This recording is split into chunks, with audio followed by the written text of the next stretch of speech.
Sore hari ini saya akan menyampaikan kebijakan terkait dengan perkembangan terkait dengan penanganan kasus. Kita melihat bahwa ada spekulasi berita yang muncul yang kemudian tentunya ini akan berdampak terhadap proses penyidikan yang sedang kita lakukan. Kata Tal, begitu dia suruh minum air kencing, dia ludahin, dia digebukin. Anjing aja, anjing nih. Anjing itu hewan, gak pernah ngasih anaknya tuh air kencing, bener gak? Sekitar jam 16 telepon saya. Pak, orang-orang yang ribut malam minggu sedang berkumpul di depan SMP 11. Dan datanglah kami ke sana. Kemudian diberikan baik-baik bang, diberikan baik-baik bang, diberikan baik-baik bang. Udah ditangkap.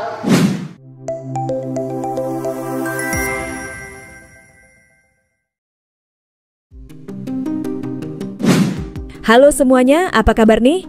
Yang sudah like dan subscribe. Fakta populer, semoga selalu diberikan kesehatan yang tak terbatas dan senantiasa dianugerahi rezeki yang sangat melimpah. Pengacara Jutek Wangso mengungkapkan bahwa klien-kliennya yang terpidana dalam kasus pembunuhan Via dan Eki mengalami penyiksaan oleh Ibtu Rudiana agar mereka mengakui sebagai pelaku pada tahun 2016. Pernyataan ini disampaikan Jutek Wangso saat melaporkan saksi AF dan Dede ke Bareskrim Polri. Menurut Jutek Wangso, penangkapan klien-kliennya pada tahun 2016 dilakukan berdasarkan kesaksian Linda, AF, dan Dede. Padahal laporan kematian Va dan Eki awalnya diduga akibat kecelakaan tunggal. Jutek Wangso mewakili 7 terpidana, Jaya, Supriyanto, Eka Sandi, Hadi Saputra, Eko Ramadhani, Sudirman, dan Rivaldi. Ia mengungkapkan bahwa setelah penangkapan, klien-kliennya dipaksa untuk mengaku oleh penyidik, termasuk Ibtu Rudiana yang saat itu masih menjabat sebagai Kanit Narkoba Polresta Cirebon. Menurut Jutek, 7 terpidana tersebut mengalami penyiksaan fisik dan psikologis, dan hal ini diketahui setelah ia melakukan konfirmasi ulang kepada klien-kliennya. Jutek menambahkan bahwa ke-7 terpidana tersebut mengaku terpaksa karena tidak tahan dengan penyiksaan yang mereka alami. Ia juga mengungkapkan bahwa selama status mereka sebagai terduga pelaku, mereka tidak pernah diperiksa, dan kasus langsung naik ke penyidikan. Selain itu, Jutek mengklaim bahwa tanda tangan klien-kliennya digunakan tanpa seizin mereka untuk pengajuan grasi atau pengampunan. Jutek mengatakan bahwa informasi tersebut diperoleh langsung dari ke-7 terpidana yang juga sempat diminta untuk menandatangani formulir yang berisi pernyataan bersalah. Jutek mencatat adanya banyak kejanggalan dalam kasus yang menjerat klien-kliennya. Sekitar jam 16 telepon saya. Pak, orang-orang yang ribut malam minggu sedang berkumpul di depan SMP 11. Dan datanglah kami ke sana. Kemudian diberikan baik-baik bang, diberikan baik-baik bang, diberikan baik-baik bang. Udah ditangkap dan langsung dipukulin. Jadi ditangkap gitu aja? Ya, langsung ditangkap aja. Mau ngajak mereka untuk ikut sama kami ke kantor. Setelah di kantor, 15 menit kemudian mereka mengakuin kalau mereka yang melakukannya. Dampak dari pemukulan itu harus mengakui atau apa? Harus mengakui Pak. Padahal itu nggak tahu. Bagaimana orang baru ditanya langsung mengaku? Tentunya ada upaya-upaya kami untuk apa benar disiksa Pak? Tidak ada Pak. Apa benar disiksa Pak? Tidak ada Pak. Apa benar disiksa Pak? Tidak ada Pak. Tidak ada Pak. Tidak ada Pak. Sampai di mobil udah dipukulin, ada yang tendang, ada yang dipukul, ada yang diinjek, ada yang diindek, ada yang dibasem, ada yang mata dibasem, semuanya juga dibasem. Jadi mata kan nggak kelihatan Pak, tuh pukul polisi dan disip semua pukul. Udah mau nyampe penjara aja saya udah dipukulin sama gembok, baru mau masuk itu. Habis pukulin gembok saya diminum air kencing. 1 gelas gede, semuanya harus minum. Udah kayak binatang apa, kita tuh pada di sana Pak. Karena pada saat tadi disiksa, pada saat digoreng, saya nyerahkan ke reskrim, posisi masih itu dan kami foto Pak, ada dokumentasinya. Bisa saya proses. Para pelakunya ini loh, para pelaku benar disiksa makanya mau ngaku? Tidak ada. Tidak ada? Tidak. Dan posisi masih utuh, mukanya utuh, tidak ada penganiayaan. Sore hari ini saya akan menyampaikan kebijakan terkait dengan perkembangan terkait dengan penanganan kasus. Kita melihat bahwa ada spekulasi berita yang muncul yang kemudian tentunya ini akan berdampak terhadap proses penyidikan yang sedang kita lakukan. Oleh karena itu, malam hari ini kita putuskan untuk sementara jabatannya dinonaktifkan. Kata Tal, begitu dia suruh minum air kencing, dia ludahin, dia digebukin. Anjing aja, anjing nih. Anjing itu hewan, nggak pernah ngasih anaknya tuh air kencing, bener nggak? Betul. Ini ada di Indonesia ya, manusia yang memberi air kencingnya kepada manusia yang lain, kan anjing namanya. Ya, saya punya barang buktinya. Dan saya kemarin punya statement, kita akan melaporkan ya untuk penyidik-penyidik yang sudah ada berkasnya di saya, dan ternyata orang itu kalau punya BAP Rudiana itu orangnya tuh ya. Kalau ada BAP Rudiana itu orangnya disebut di persidangan, siapa Gugun, siapa ini segala macam ya. Kita bidik penyidik itu ya, kita buat laporan, kita proses hukum semuanya ya. Ya, hanya pimpinan yang bodoh dan tolol di Indonesia ini yang membenarkan seorang manusia diperlakukan kayak anjing ya. Betul, luar biasa, Ya, Masya Allah. ini mendidih darah saya, nangis darah saya ini. Banyak support nih, banyak support. Surat terbuka buat Bapak Kapolri Listio Sigit, ya Pak. Pak, Bapak bilang kan bahwasanya siapa saja yang mengkritik Kapolri atau polisi ya akan menjadi sahabat. Pak, kami udah capek mengkritik, Pak. Udah capek, kami bukan mengkritik lagi, Pak, sampai ngebully ya, sampai ngebully untuk anggota Bapak ya. Bapak lihat sendiri ya, dengan berangasnya mereka membuat para terpidana ya untuk mengakuin yang tidak mereka lakukan dengan cara ya seperti itu, Pak. Bapak bisa lihat sendiri ya, yang beredar di banyak media ya, banyak di video-video lewat.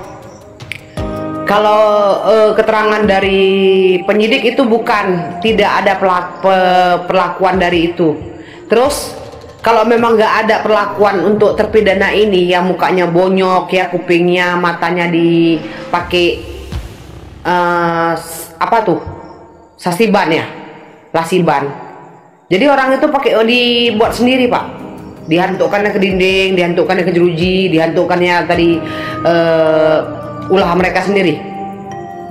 Logika aja, Pak, gini Pak kan.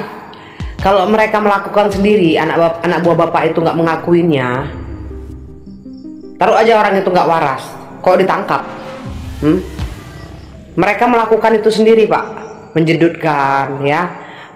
Menganiaya diri sendiri, nggak masuk akal lah, Pak, nggak masuk akal. Bapak harus tindak lanjutin, Bapak harus tegas sebagai pemimpin, Pak. Jadi jangan nanti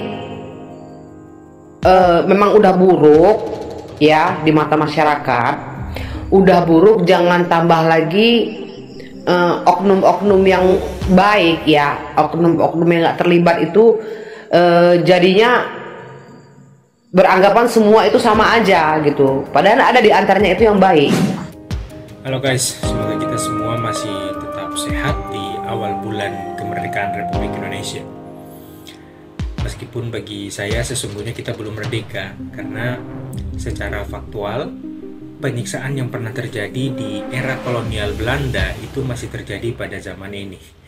Dibuktikan dengan kesaksian dari terpidana di persidangan bahwa mereka pernah disiksa oleh oknum polisi Cirebon, Polres Cirebon, yang viral ada dua nama, yaitu polisi Gugun dan polisi Aris Papua.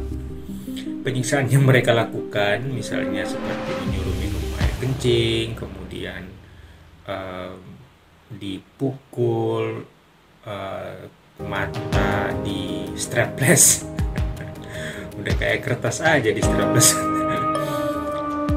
Penyiksaan-penyiksaan itu sangat sadis, tidak ada bedanya dengan penjajah Belanda sebelum Indonesia merdeka. Jadi secara esensial tidak ada bedanya gitu. Kita belum merdeka sistem penegakan hukum. Satu hal yang perlu kita bayangkan di Pulau Jawa ini, yang berbagai media massa sudah banyak, akses internet, sosial media itu bisa didapat,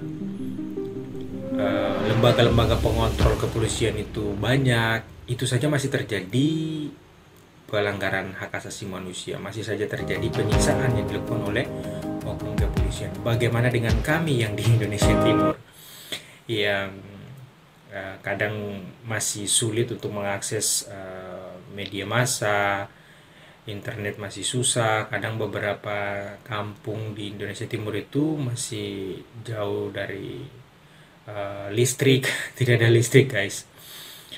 Bukankah itu akan lebih berpotensi besar dilakukannya penyiksaan oleh oknum kepolisian atau oknum penegakan hukum terhadap masyarakat sipil?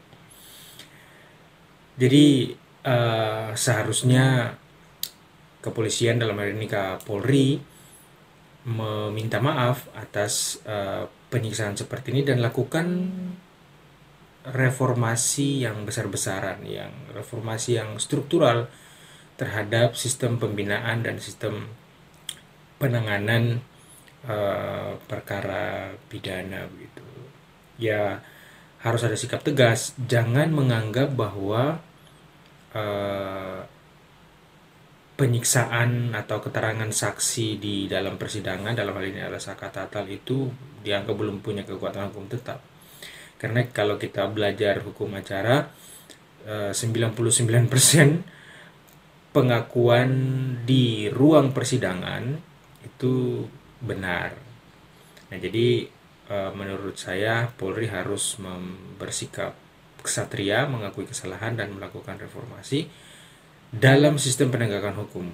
Oknum-oknum polisi yang bertindak tidak disiplin atau melanggar kode etik wajib diberikan sanksi yang tegas, supaya ya kemerdekaan kita ini kemerdekaan yang hakiki begitu, bukan kemerdekaan yang tipu-tipu gitu, kemerdekaan yang seremonial saja gitu. Gimana tanggapan kalian, gengs? Tulis di kolom komentar ya. Karena no viral, no justice.